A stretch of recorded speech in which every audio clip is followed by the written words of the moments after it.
So I'm going to let you in on a little secret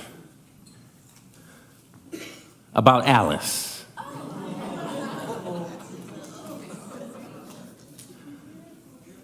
If you were to ever observe her at home watching her iPad, I'm trying to avoid eye contact here. 10 times out of 10, she will be watching something about criminals. Fun fact, when Alice and I were dating, she invited me over to her house for dinner. She cooked an amazing meal. The food was lovely. Then after dinner, she asked me if I wanted to watch TV, and I said, sure. And so she pulled out the remote, and she turned the TV on, and she asked me, what do you want to watch? And, of course, I was smitten by her, and so my response was, whatever you like. And so Alice takes the remote, of course, turns the TV on, and she doesn't put it on like Love Jones or something like that, right? She doesn't put it on the Notebook, if you will. She doesn't put it on a rom-com like Rich Crazy Asians, right? By the way, we're a multi-ethnic church, so I got to hit all my areas there. She takes that remote and she turns it on, of all things, Dateline. And she was enthralled by it. She was captivated by it. She was guessing the plot and was accurate. And she was singing she was humming the theme song like it was the new Jodeci, you know, like she was into it, right? And I say all that to say, because I love her, I have probably watched hundreds of episodes, 20 plus seasons of Dateline. And because of these thousands, maybe even 30,000 hours of watching Dateline, I have become an expert in pointing out criminals on TV. How, you ask? Thank you for asking, I'll tell you. It's the small, subtle things. In fact, if you want to learn about a person, watch the small, subtle things they do.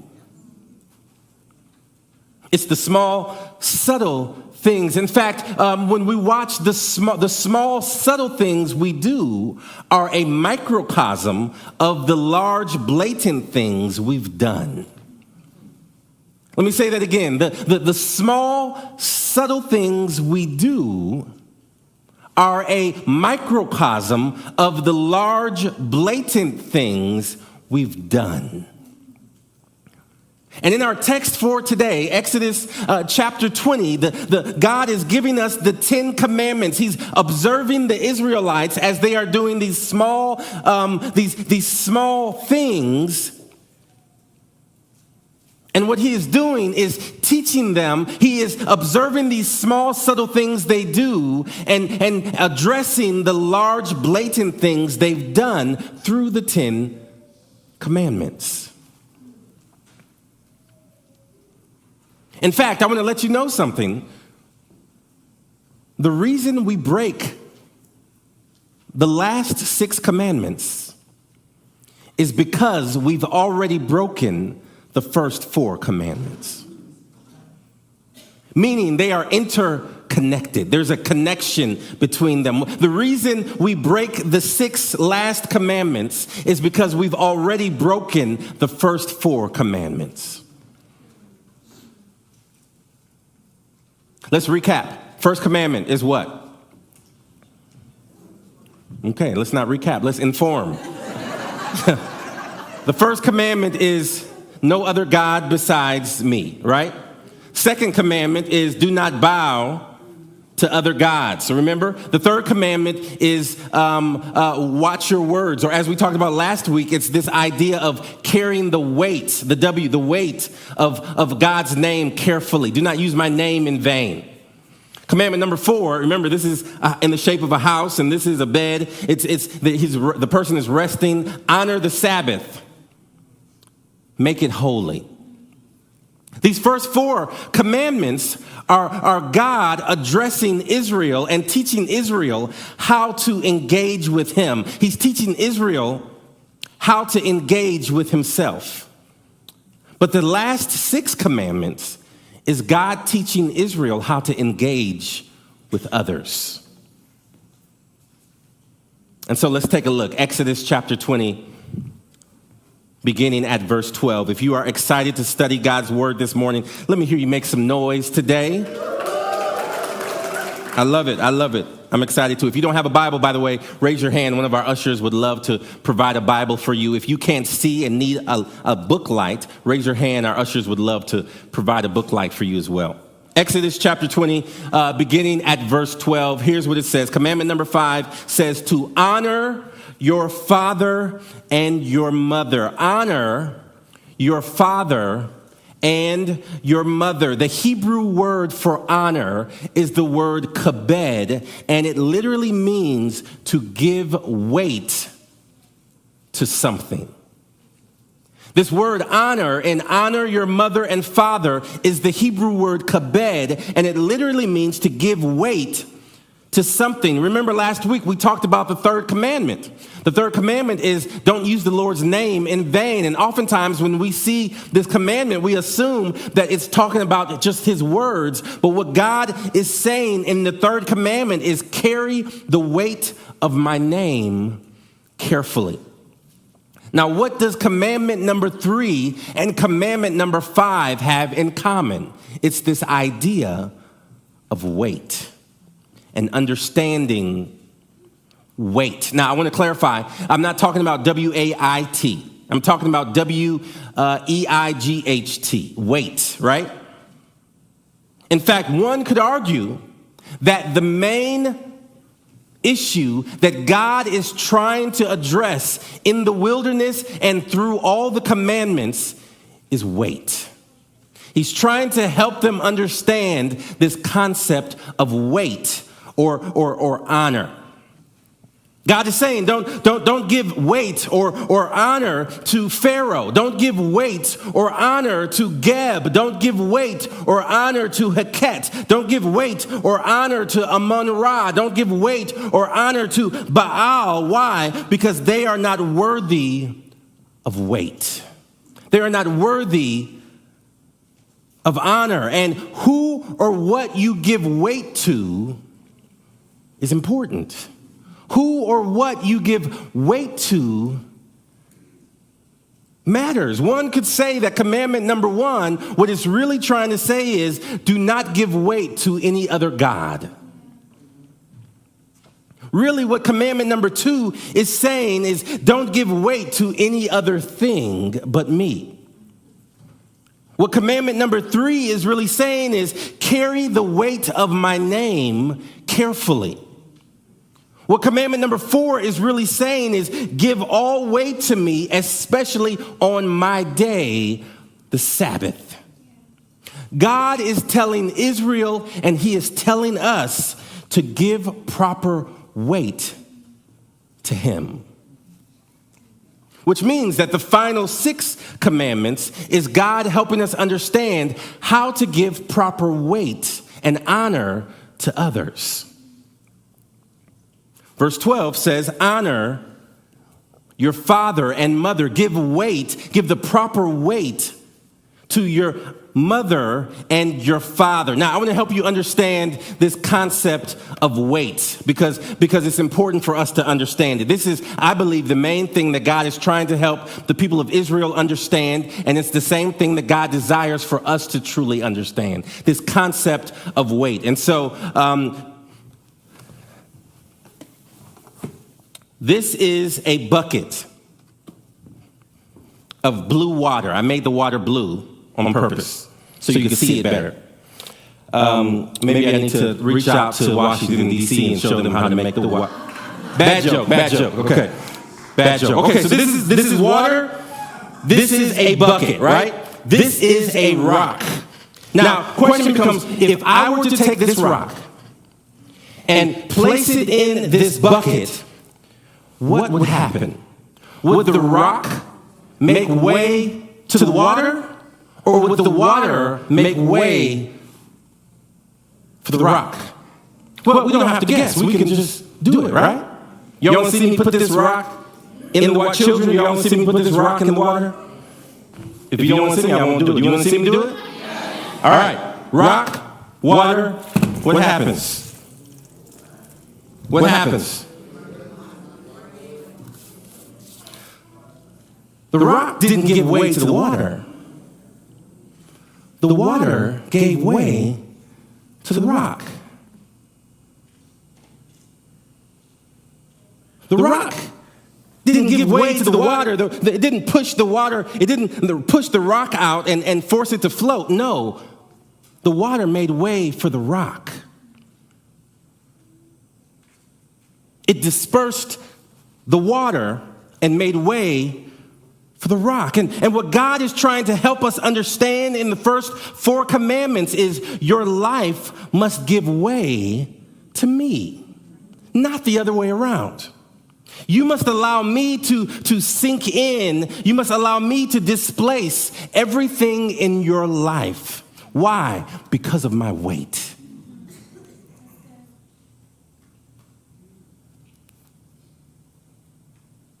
And what God is trying to help us understand in the second, the last 6 commandments is this: your life must also give way to others. You must be willing to be displaced for the sake of others. Why? Because they were created in the image or honor or weight of God.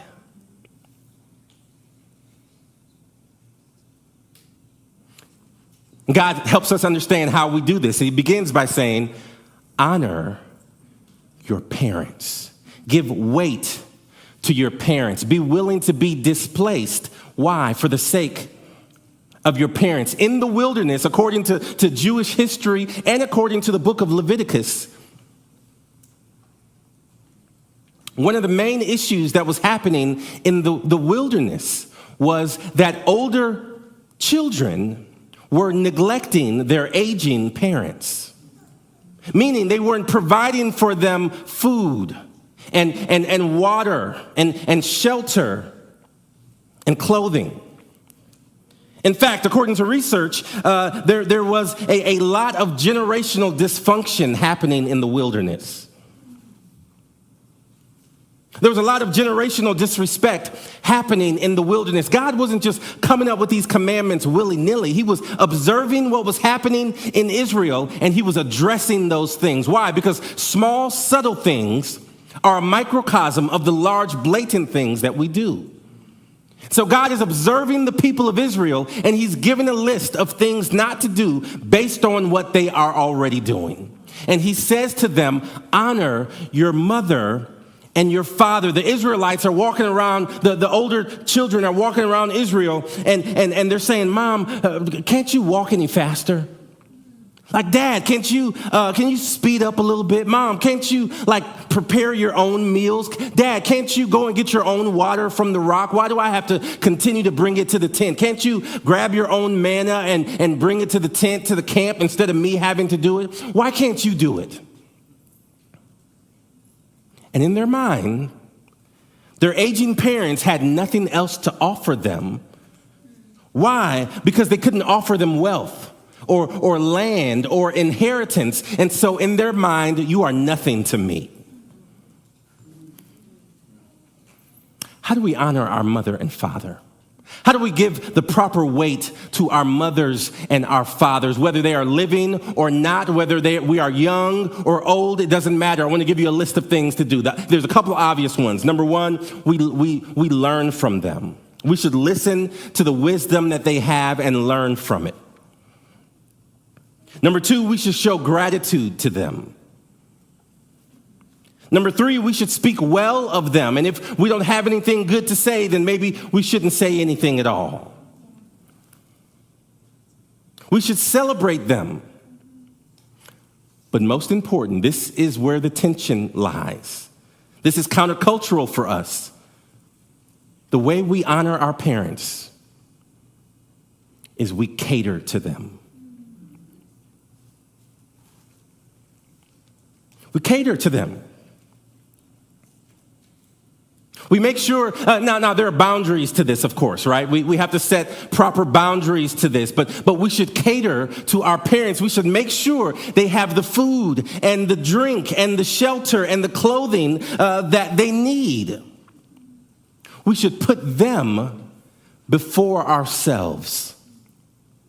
Let me try to help you understand this. In our solar system, all the planets in our solar system revolve around what? The sun. Meaning that all the planets travel in the orbit of the sun. Why in the world do all the planets orbit around and revolve around the sun? Because of its weight.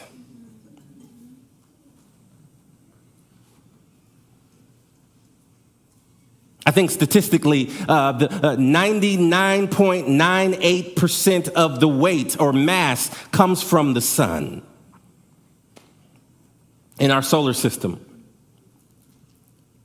Therefore, everything else revolves around it. And if the scriptures are true, and what God is trying to help us understand,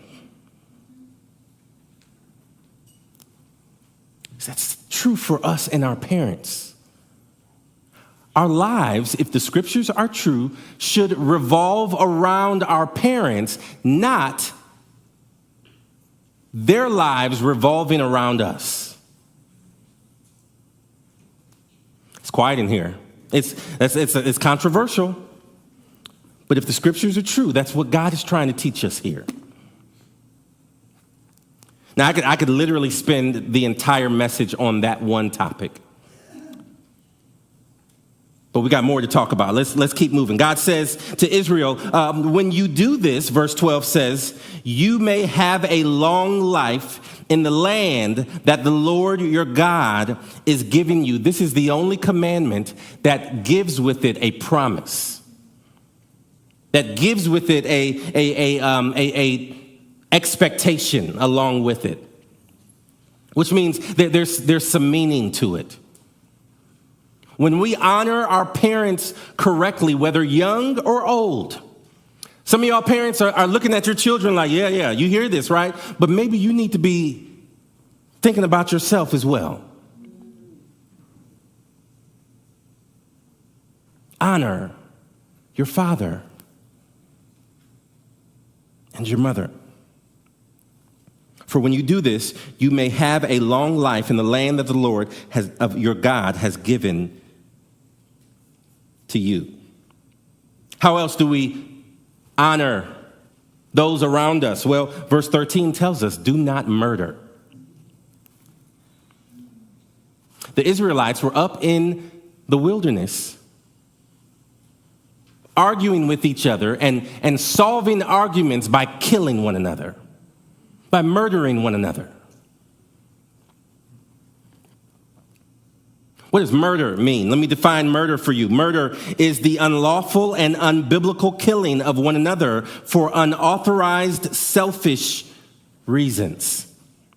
Now, there's nuance to this, right? There's nuance to this, but what God is saying here is when you understand my weight, when you understand my honor, you treat people differently because you realize that they were created in my image. They were created in my honor. From the womb, from conception, all the way to adulthood. God says to us, do not murder. Who is he talking to? Now, of course, he's talking to Israel. He's talking to us, but he's also talking to Moses. Remember, 40 plus years earlier, what did Moses do? He murdered a man. Why? For selfish reasons. For unauthorized reasons, for selfish reasons, for pleasure, for convenience. And what quote have we been sharing with you all throughout this series, helping you understand what empire is? In fact, let's go ahead and put that quote on the screen because I want to read it to you and make sure you understand it. If you see a culture where life is cheap And the sacrifice of others is acceptable in order to sustain your own obsession with pleasure, entertainment, and wealth. It is the kingdom of empire. And it is contrary to God's will for his people.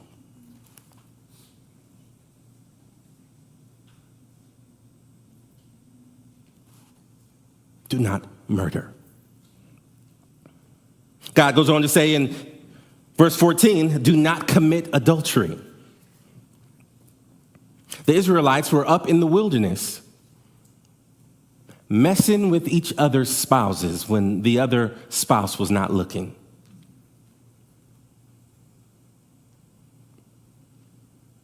Oftentimes when we think of Israel in the wilderness, we think of them, of course, making some mistakes, but we don't realize that these very commandments are given to them because they were doing it.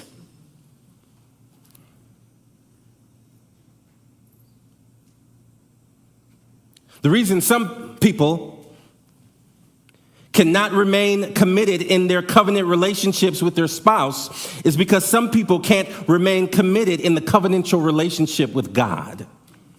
And again, as I said before, the reason we break the 6 commandments at the end is because we've already broken the first 4.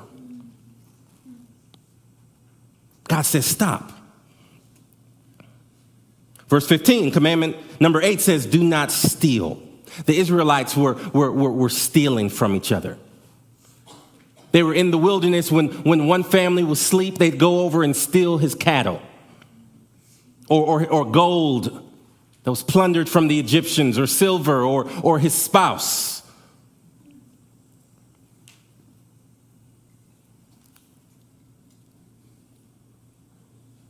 They were carrying the weight that belonged to someone else. And the reason we are willing to take and carry the weight of someone else's stuff, which does not belong to us, is because we are not carrying the weight of God's name carefully. And as Malachi says, will a man rob God? You better believe it, because if he's willing to rob God, he's willing to rob man as well.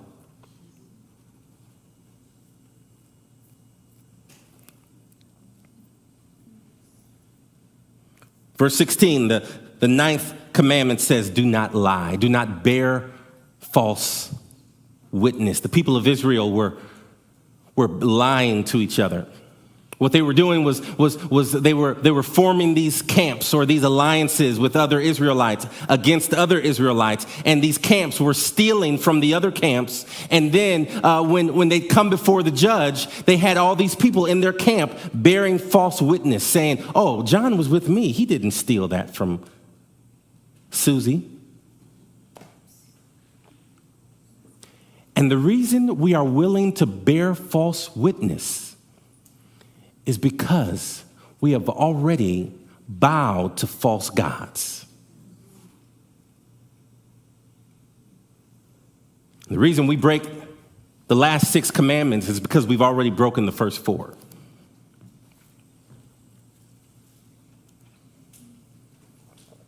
Verse 17 says, finally, do not covet. The people of Israel were coveting. They were seeing the possessions of someone else, and they wanted it. And as we see, they took it. They stole it from them. They were willing to take it from them. And God is seeing all this happening in Israel through the Israelites in the wilderness, and he says, stop. For you are becoming a nation of criminals. Israel was becoming a nation of Israel. The small, subtle things that they were doing were a picture of the large, blatant things they had done.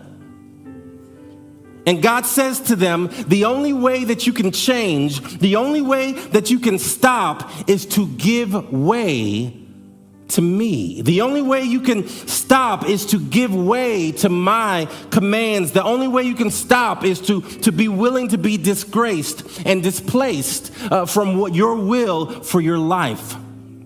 Why? Because of God's weight. Those of you who know a little bit about me know that been having some foot issues over the last maybe 6 or 7 months. And so I went to the doctor, and the foot doctor said, you have what's called plantar fasciitis.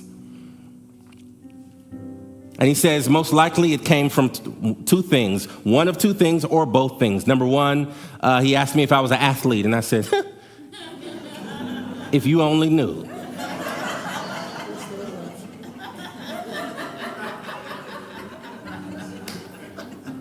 But then he said also that it has to do with weight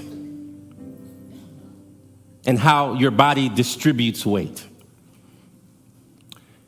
The question I want to pose to you today is, how are you distributing weight? How are you carrying the weight of God's name carefully?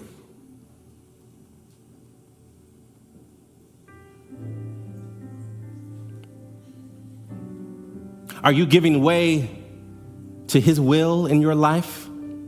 Or are you expecting Him to give way to your will in your life? Are you willing to be displaced for Him and for others? Or is your expectation that everyone is displaced for you? Because if so, maybe you are dealing with a weight problem. And you need to redistribute the weight. For these next few minutes, I want to invite you to ponder this question. I want to invite you to reflect on this question. And if God brings to your attention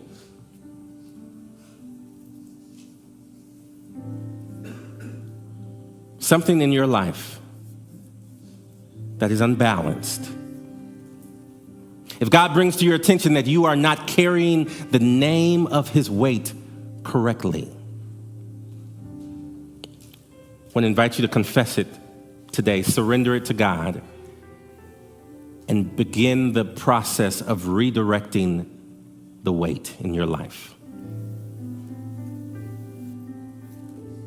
I want to invite our prayer team to join me up here. If you are in need of prayer,